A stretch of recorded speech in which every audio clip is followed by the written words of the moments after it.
এরা যেমন অখণ্ড ভারত চায়, আমরাও অখণ্ড ভারতই চাই। আমরা চাই অখণ্ড ভারত হবে কালিমা লা ইলাহা ইল্লাল্লাহ মুহাম্মাদুর রাসূলুল্লাহ। আপনারা তো মনে করেন যে ভারত আমাদেরকে ঘিরে রাখছে, তাই না? আসলে ভারতকে আমরা ঘিরে রাখছি। এই দিক থেকে আমরা, এই দিক থেকে চায়না, এখান থেকে নেপাল, এখান থেকে ভুটান, এখান থেকে মায়ানমার, এখান থেকে পাকিস্তান, আর তার চেয়ে বাপ আছে আফগানিস্তান। আছে না আফগানিস্তান? ওদের সাথে কেউ পারছে এই পর্যন্ত? আফগানের ভাইরা নিজেদেরকে গড়ে নিচ্ছে, বুঝাচ্ছে। আলোচনা অনেক শুনছেন জীবনে, নামাজ, রোজা, হজ, যাকাতের আলোচনা শুনছেন আলহামদুলিল্লাহ। এখনো যদি আপনারা নামাজ, রোজা, হজ, যাকাত, তাসবিহ, তাহলিল, জিকির, আজগার, কোরআন তেলাওয়াত, আখলাক ঠিক করা, মুরব্বীদের পরামর্শ নিয়ে চলা, উলামায়ে কেরামের সাথে থাকা, এইগুলো যদি এখনো ঠিক না হয়ে থাকে, তাহলে ভাই আপনাদেরকে আমি একদিন সময় দিচ্ছি ঠিক করে। কয়দিন সময় দিলাম? একদিন সময় দিচ্ছি, আপনি ঠিক করে নেন। নামাজ ঠিক করে নেন, নিজের গুনাহের জন্য তওবা করেন, হারাম রিজিক থাকলে ছেড়ে দেন, পরিবার না গড়ে থাকলে পরিবার গড়েন, তারপরে রিজিকে হারাম থাকলে ছাড়েন, আপনার সন্তানকে মানুষ করেন, মুহাক্কিক বরেণ্য আলেমদের সহবতে থাকেন, উলামায়ে কেরামের সাথে থেকে হাত শক্তিশালী করেন, মাদকের সাথে থাকলে ছাড়েন, গান বাজনার সাথে থাকলে ছেড়ে দেন, যত কবিরা গুনাহ সব ছাড়েন। ছেড়ে নিয়াত করেন যে আগামী যদি আমি 10 বছর বাঁচি 10 বছর, 20 বছর বাঁচলে 20 বছর, 100 বছর বাঁচলে 100 বছর আল্লাহর জন্য ঢেলে দিব। এটা আলোচনা আর আমি নতুন করে করতে যাচ্ছি না, অনেক আলোচনা এগুলো হয়েছে। আলোচনা শুরু হচ্ছে কোত্থেকে? এখন আমাদের কাজ আছে একটা। তো আমাদের কাজ, 1 নম্বর কাজ হচ্ছে এখন পরিবর্তিত বাংলাদেশে কোনো ভারতীয় দালালকে আর জায়গা না দেওয়া। একদম সাফ কথা। বরং প্রত্যেকটা ডিপার্টমেন্টে যেখানেই তারা লুকিয়ে আছে ঘাপটি মেরে, এই প্রত্যেকটা ভারতীয় দালালকে এখান থেকে বের করতে হবে। আমি একা বললে আমি পারবো না, আপনি একা বললে আপনি পারবেন না। প্রত্যেকটা এই বয়ানের জায়গা, মিম্বর, খুতবা, ওয়াজ মাহফিলের প্যান্ডেল, আমাদের রাজনৈতিক দলগুলো, আমাদের ইসলামপন্থী দলগুলো যেগুলো আছে, সবার ইমারত থেকে আওয়াজটা আসতে হবে।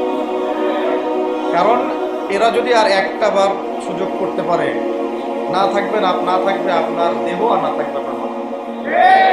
এখনই তো আপনাকে হুমকি দিচ্ছে, যে কোনো সময় একটা একটা করে গুপ্ত হত্যা করবে। এই জিনিসগুলো কিন্তু বিচ্ছিন্ন ঘটনা না। তার আগে চট্টগ্রামে সাইফুল ইসলাম ভাইকে, এক ভাইকে গুলি করা হয়েছে, এটার বিচার এখন হয়নি। যারা মারছে ওদের পক্ষ নিয়ে আমরা আবার সংখ্যালঘুর স্লোগান তুললাম। এ কেমন সংখ্যালঘু যে আমার ভাইকে জবাই করে হত্যা করে? হ্যাঁ, সংখ্যালঘু নির্যাতন তো হচ্ছে ভারতের এক একটা মসজিদ তারা ভাঙতেছে। এটা একটা লক্ষণ। আস্তে আস্তে ওর মানচিত্র মসজিদের মতোই ভেঙে খান হয়ে যাবে। এরা যেমন অখণ্ড ভারত চায়, আমরাও অখণ্ড ভারতই চাই। আমরা চাই অখণ্ড ভারত হবে কালিমা লা ইলাহা ইল্লাল্লাহ মুহাম্মাদুর রাসূলুল্লাহ। আপনারা তো মনে করেন যে ভারত আমাদেরকে ঘিরে রাখছে, তাই না? আসলে ভারতকে আমরা ঘিরে রাখছি। এই দিক থেকে আমরা, এই দিক থেকে চায়না, এখান থেকে নেপাল, এখান থেকে ভুটান, এখান থেকে মায়ানমার, এখান থেকে পাকিস্তান, আর তার চেয়ে বাপ আছে আফগানিস্তান। আছে না আফগানিস্তান? ওদের সাথে কেউ পারছে এই পর্যন্ত? আফগানের ভাইরা নিজেদেরকে গড়ে নিচ্ছে, বুঝাচ্ছে। এখন কথা হচ্ছে, আমরা একটা কাপুরুষতার পরিচয় দিচ্ছি। নেপাল ওকে টাইম দেয় না, ভুটান টাইম দেয় না, মায়ানমার টাইম দেয় না, চায়না তো দেয়ই না, আর আমরা তাকে একেবারে প্রভুর আসনে বসাচ্ছি। আমরা কি দিছি?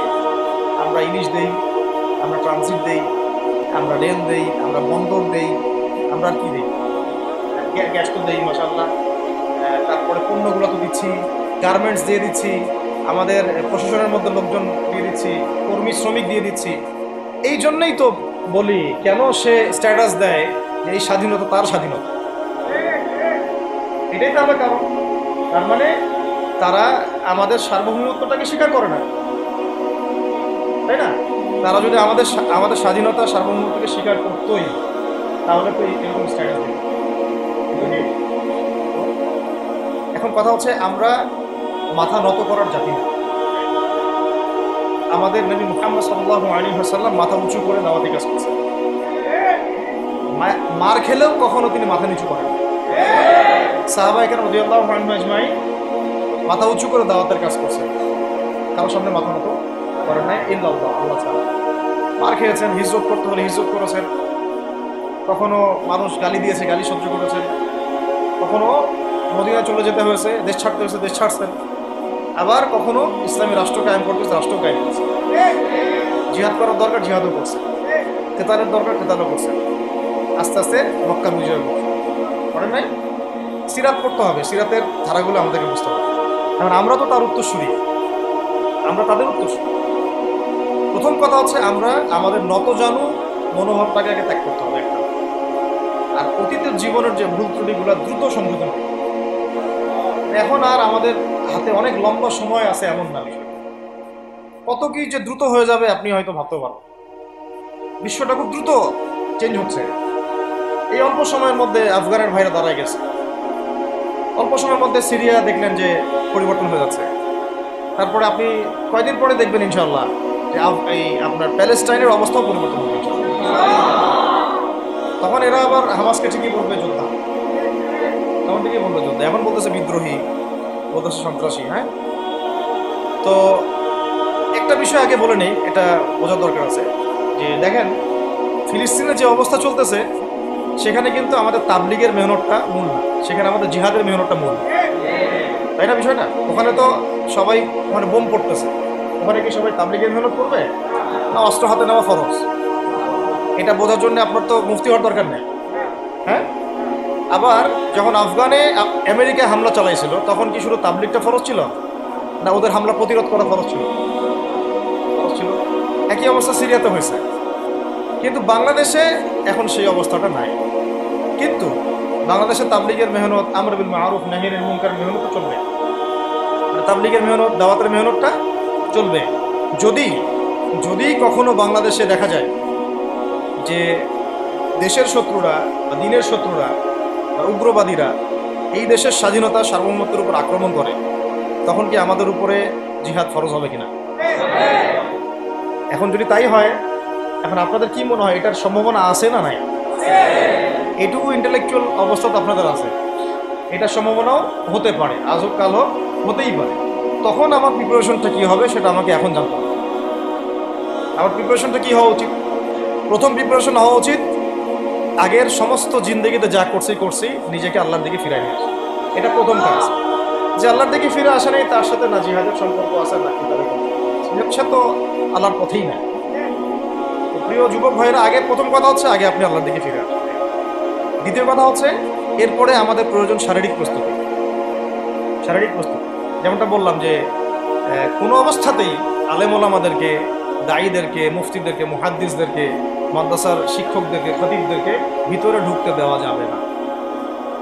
কারণ আপনাদেরকে যদি ভিতরে নিয়ে যাওয়ার স্কোপ পায় তারা নতুন করে আবারও কেউ, তাহলে আর সুস্থ রাখবে না, ফিজিক্যালি আপনি ঠিক থাকতে পারবেন। অতএব একটা সামাজিক প্রতিরোধ গড়ে তুলতে হবে সবসময়। মানে একটা এলাকার মধ্যে একজন আলেম আছেন, সেই আলেমকে এলাকা থেকে নিতে পারবে না, তাকে নেওয়ার আগে 100 জনের উপর গুলি চালাইতে হবে, এমন একটা মুভমেন্ট থাকবে। প্রতিবাদ না করলে আপনি বান্দরবনে যান, বান্দরবনের পাহাড়ি এলাকায় গিয়ে কোন একটা পাহাড়ি লোককে উঠাই নিয়ে আসেন, দেখি কত বড় সাহস। আর্মি পর্যন্ত পারে না। কি পারে না? সেনাবাহিনী পারে না। পারে? পাহাড়িরা ওখানে ঐক্যবদ্ধ হয়ে যায়, ওদের মহিলারা ঝাড়ু নিয়ে সামনে চলে আসে। এই আমাদের বান্দরবনের কথা। ওখানে যে কুকিচিং একটা ফ্রন্ট গঠন করছে সশস্ত্র বিদ্রোহীরা, ওই অংশটুকুকে নিয়ে একটা মাস্টার প্ল্যান আছে ওদের। ওই অংশটুকুতে তারা খ্রিস্টান রাজ্য বা আলাদা একটা পাহাড়িদেরকে নিয়ে একটা রাষ্ট্র প্রতিষ্ঠা করতে চায়, এটা ওদের স্বপ্ন। এই উদ্দেশ্যে তারা হাঁটতেছে এবং তারা অস্ট্রেলিয়ান ভাষায় কথা বলে। ওখানে তারা পতাকা বানাইছে, মানচিত্র বানাইছে, এমনকি লাস্ট টাইম আমরা ওখানে গিয়ে শুনলাম যে মুদ্রাও নাকি বানাচ্ছে। মুদ্রা বুঝতেছেন বিষয়টা কত ডিপ? আমাদের রাষ্ট্রে যে কত সমস্যা জানি না, যারা দায়িত্বে আছে তারা কি করতে চায়, কোন দিকটা সামাল দিচ্ছে। অর্থনীতি